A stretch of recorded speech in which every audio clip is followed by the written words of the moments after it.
I think for me, my audience is obviously the young people.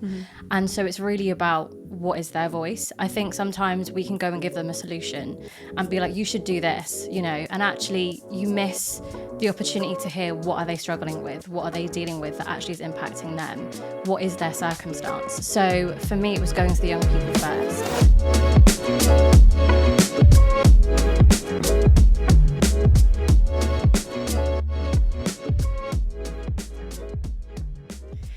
Hi, I'm Emily, and today I'm joined by Anisha.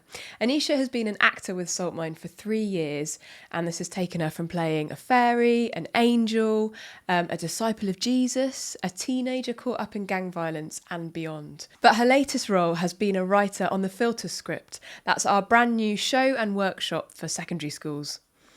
Addressing issues such as social media, sending nudes and AI, Filters is an unflinching look at how our lives can be governed by what's online and how we can use the internet to enrich our lives and not to control it. I've caught up with Anisha today to do a deep dive into what she's discovered in the process of writing Filters. Hi Anisha. Hello. Welcome. Thank you for having me. Great. So our first question for you is, tell us a little bit more about the process of writing Filters. How was that journey for you? Yeah, so this whole story really started with Marcel White back in, I think it was 2020. So it's been a script that's been developing for quite a while now. And I was handed it in May last year. So it's kind of a whole new process for me. I'm very used to being handed a script and then doing my actor thing. But writing a script, it's been a whole new thing for me. So it's really just kind of learning, what is the story, what is the heartbeat of the show and who is the show for. But the initial ideas really stem from Marcel, and he kind of gave me the blueprints of Filters in that sense. So how did you go about developing those ideas into something that you had a bit more of a stamp on? Yeah, I think for me, my audience is obviously the young people. And so it's really about what is their voice. I think sometimes we can go and give them a solution and be like, you should do this, and actually you miss the opportunity to hear what are they struggling with, what are they dealing with that actually is impacting them, what is their circumstance. So for me, it was going to the young people first. So we did a lot of kind of focus groups, got to really chat with them, got to interact with them and actually hear from them firsthand. What is it about being online and your social apps that are impacting you? And how does that impact you in terms of being at home, being at school, and even in terms of within your community that you're in? So that was one of the ways that I started. And then really, Marcel had kind of given me the 4 main characters. And from my research, it was just looking at, okay, what are the key things that are impacting young people now? And that was kind of my starting point in terms of developing this show. Mm-hmm. So researching by having conversations with people and meeting people one-to-one was really important. Yeah, really key. I think, again, it's that voice. What are people saying and how is it impacting them? And then a lot of things, going online, talking to the police, talking to charities that deal with these issues and actually getting it from their perspective as well. So you wanted it to be like a real reality thing? Yeah, I just really wanted it to be authentic as the key. Yeah, great. Yeah. Did anything you learnt in those conversations surprise you? Yeah, I remember chatting to the police a few months back, and in terms of AI, that's a whole new thing. And it's really cool because you're like, oh, I can do this with AI and it's really helpful. Like I can get my calendars organized or whatever. But one of the things that I found really shocking was to do with catfishing. And before you'd see those shows, I don't know if you ever watched that show Catfish. Yes, I did. It was such a great show. But it was more about how images could be used. But the police were saying that actually now you can take an image of somebody and turn it into a video. And you can actually morph your age. So catfishing is now, AI is being used to catfish, but in a way that actually makes it very real, very tangible. So you can't really tell the difference between what is real and what isn't. And that can lead to so many different things in terms of, what is truth and what isn't the truth, and how do you actually catch what is real and what isn't real. And I found that really interesting to be like, wow, that's actually really scary to think about. Yeah, that is really scary that they can mess with our perceptions of what we can even trust that we can see. Yeah. And the fact that there's no way of knowing necessarily what's real and what's not real. Definitely. Did you use that in the show? Yeah, so it's one of the things that follows Rochelle's storyline. And actually she's talking to a guy called Josh. And you later on find out that he's not who he says he is. So it's a lot of lies kind of involved in that relationship, but to her it is truth. So that coming undone for her and her world is massive, because she's put her trust in what she's seen online and then found out that none of it's real. Yeah, because it's not even like using someone else's image necessarily. No. It's just like completely creating something Yeah, that's never been real. that's never been real. Yeah. Wow. And do you think that affects the way that people use things like Instagram or whatever when they're looking at images of people that they aspire to be like? Yeah. Not even knowing if that's a real image of a real person. Yeah, I think we live in a culture that is very much based around influencers and influencing. And a lot of my research is that some of the influencers that we see online are not even real people. So it will be an agency that's been like, I want them to be this height with this eye colour and this hair colour, this kind of body shape. And then I'm going to sell that to my younger audience. And they're going to think that is now what I need to aspire to be. But that person isn't even real. It's literally made up. And I think that's so hard when you're a young person to be able to be like, how am I worthy? Like if I'm looking at something and thinking, this is what perfection is, this is where I'm supposed to be. But how do I tell you that's not even real? Like it's just used to make money. So in terms of influencing, it's massive, because people take what they see online and they think that's face value and that's what I need to become. Yeah, that's so crazy. It's mad. Yeah, that like you're kind of spending all this money and putting all this energy into trying to achieve this image that has never been a real person. No one's ever looked like that. No, and one of the shocking stories that I researched was actually there was a real influencer and she wanted to create a big audience. So she turned herself into an AI. And it was kind of her way of being like, I want to end loneliness. I want people to know that they're never alone. But that's so damaging, because these people are creating a relationship with something that isn't real, thinking that it is real. That's so sci-fi. I know, I feel it's like so that's weird. literally an episode of Black Mirror. Yeah, it is. So you mentioned Rochelle, who's one of the Yes. characters in the story that has an online relationship with someone. And there's also Sam, who's an influencer herself, Samantha, and her boyfriend Nathan, who's trying to get into college and is quite kind of, he's quite sensible, isn't he? Yeah, he's very sensible. And then Craig, who's a kind of high achieving student, but is also tempted to kind of use AI a little bit as well. Yeah. So out of those four characters, was there one in particular that you related to or found really easy to kind of find their story? Yeah, I think I'd probably say Samantha, in terms of her whole world is kind of led by self-image. Yeah. And where she feels worthy and what groups of people does she feel worthy in. And I think I remember being at school and some of my closest friends would always comment on my weight, and a lot of it would be, oh, you're anorexic, you look anorexic. And I was just slim built, you know, I had a fast metabolism, and you know, those comments at the time, you think about it, but actually our words really have power. And so for Samantha, she's getting a lot of people commenting on how she looks, her lifestyle, being this influencer, versus that being online and what is being said about her in real life. And I think I've really struggled growing up to know what voice to listen to, and actually, you know, what voice is going to give me the thing that I need to drive forward and what is actually going to be damaging. And at that age, you know, what someone says to you can really have an impact in terms of what path you then choose and the choices that you make. So for Samantha in the story, as it kind of unravels, she's getting different voices thrown at her in terms of what choice she should make about herself. And I think that's kind of where I found myself when I was a similar age to her as well, when I was about 16. So yeah. And it's even more complex, isn't it, when those voices aren't just from people that you see in person, but they're coming from who knows, like online. Massively, like from people that don't even know you. Yeah. They just kind of see your socials and think that is you, but don't actually know like who you actually are. And I think when you're trying to figure out who you are and you've got somebody telling you who you are, there's a massive kind of like, you know, disconnection between the two, because you're trying to figure that out, but somebody's already giving you the answer, but it might not be the right one. So it's about kind of like being true to yourself too. Yeah, and allowing yourself to be able to find yourself, Yeah. not the people online to tell you what they like and what they don't like. Yeah, because life is messy. It doesn't work in a, you know, linear way at all. Yeah. So Filters is going into schools. There'll be a show, and then afterwards there'll be a workshop with material to go with it. Yeah. And what kind of an effect are you hoping that Filters will have on people? What do you think the audience will be able to take away from the workshop and the show? I think the main thing for me is that these young people know that they're valuable and that they're loved, and actually they're already good enough. They don't have to be, you know, doing all these crazy things to be accepted, to be seen. And I think that's something that we all struggle with at some point in life, no matter what age you are, but especially at that age. And actually, you know, it'd be silly of me to be like, oh, online's really bad, don't do it. Because that's not true. Online can be used for so many great things, for community, to connect, to, you know, show who you are online in a creative way. But actually, it's also about being aware that not everyone out there is for you, and not everyone has their best interest for you. So actually, how can you be wise when you're using these apps and keep yourself safe and people around you safe as well? So I guess it's about like learning to be wise in the voices that you kind of listen to. Yeah, absolutely. And you talked about how you've kind of narrowed down all of this multitude of voices to being like the voices that you actually want to listen to. Do you mind me asking, like, what are those voices that you listen to now, and how have you found them? Yeah, do you know what? It's changed as I've grown. But my sister, my big sister, has been a massive influence in terms of how I see myself. And often, you know, you'll have an image of who you are, and the people around you have an image of who you are.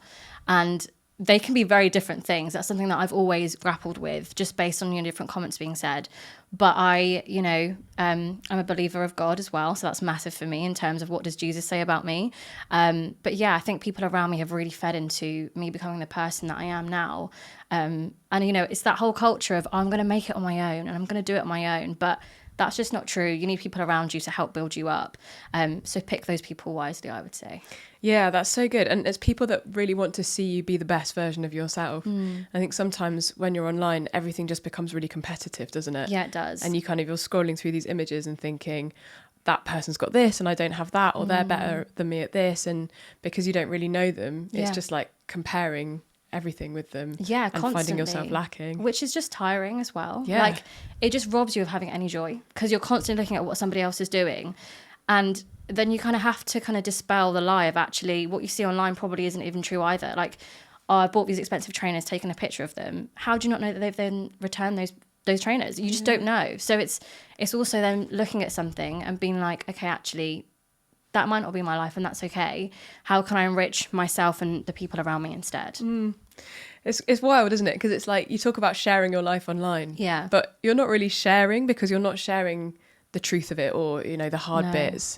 It's all very curated, isn't it? Yeah, it is. I mean, nobody goes online and says, I've had a terrible day today, or, you know, I'm crying because someone said this.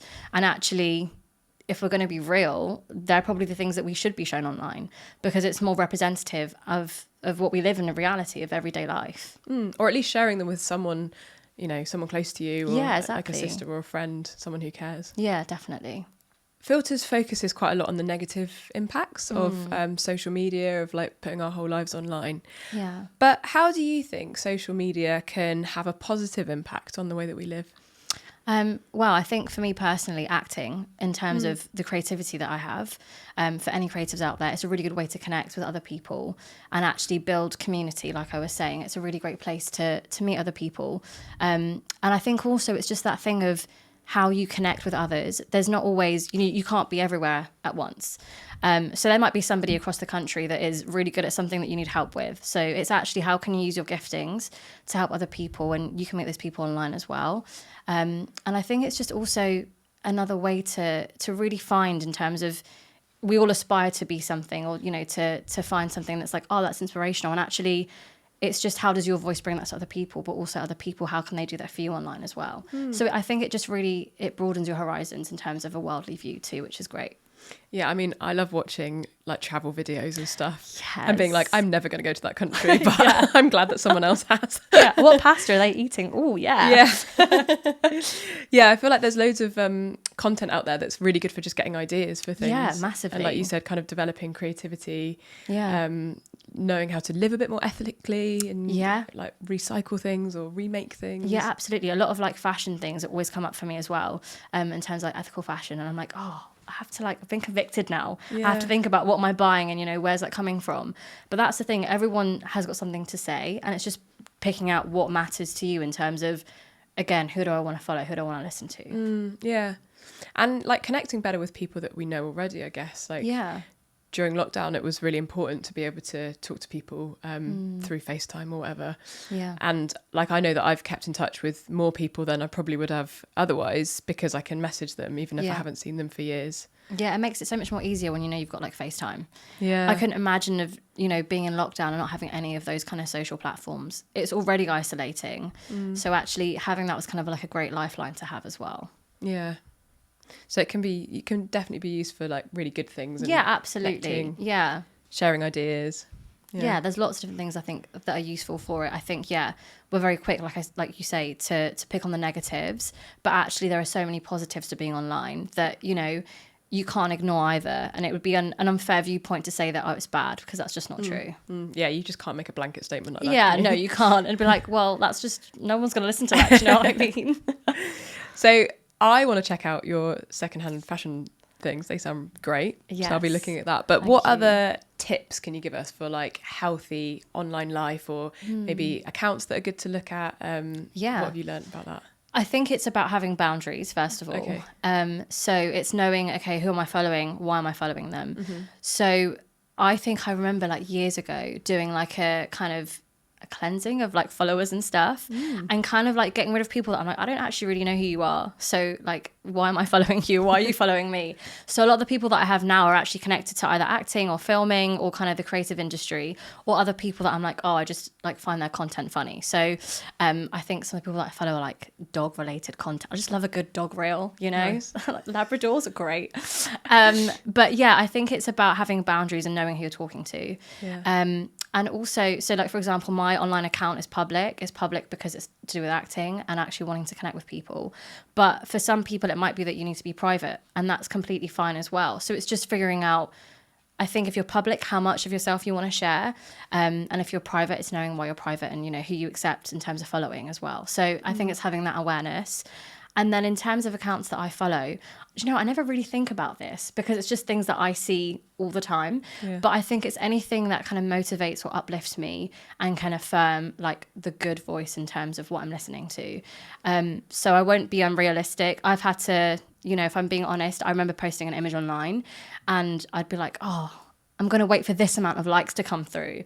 And then I wouldn't get it. And I'd be like, oh, I'm going to delete the picture. Wow. And then I was like, Anisha, that's so like, why am I doing that? It's so stupid in terms of I'm literally putting my value based on a like or a follow. So I think that's also part of it as well. And being like, why am I posting and who is it for? And ultimately it has to be for you and nobody else. Yeah. So it's kind of being quite strict with yourself. Yeah. And having to be like, actually, why am I doing this? Yeah. Who's it for? Yeah. Where's it coming from? What is it rooted in? Yeah. Because I think what it's rooted in, you know, at some point, that's the fruit that it bears in terms of what you see online as well.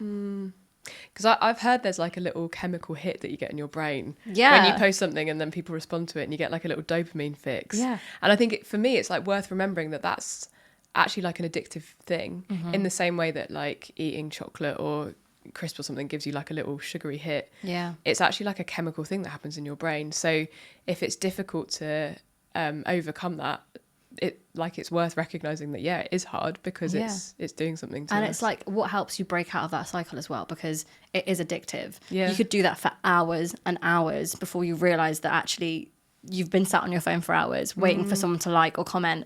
And, you know, I remember being like a teenage girl, and if it was a boy that you liked, you'd wait for them to like your image. Otherwise, it just didn't matter. It was invaluable, you know. Anisha, you're convicting me right now. Like, listen, we have to be honest. I am not perfect. But I remember being like, oh, if he doesn't like my picture or he doesn't see my story, it's deleted.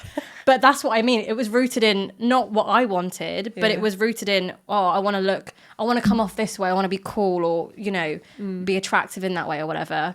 So yeah, I've been convicted many times. It's a brave thing to do though, isn't it? To be like actually face to face with myself. Yeah. And I've got to look at why I'm posting this. Yeah. Yeah. And I like what you said about kind of curating what comes up for you on stuff like Instagram, because I don't know much about the science of algorithms, but I know that it's quite a difficult thing to kind of take control of the algorithm rather than letting it dictate what you're seeing. It's really hard. And I think algorithms, there's no real way of actually kind of monitoring them. So even if you spend 30 seconds on a video that you normally wouldn't see, your algorithm's like, oh, you like this, so I'm going to keep churning out that kind of content. And actually, depending on what that content is, it can either be really great or really damaging. Yeah. And if you don't know how to decipher between the two, that's where the issue like then lies as well. Yeah, and it does that thing of really narrowing down what you're seeing and putting you in like an echo chamber. Yeah. And we've talked about how the internet can be great for like broadening your horizons, and social media can connect you with people all over the place. Yeah. But if you're letting this algorithm kind of dictate exactly what you're seeing, you're actually doing the complete opposite of that, aren't you? Well, yeah, absolutely. That's it. You're kind of putting yourself in a box where you're only getting that one opinion and nothing else. And that can be really dangerous in terms of, especially if your mind is developing in terms of learning new ideas or learning about people and communities, it can be quite damaging in terms of this is the one opinion that I'm getting as Yeah. opposed to the whole picture. Yeah, definitely. Yeah. So, final question.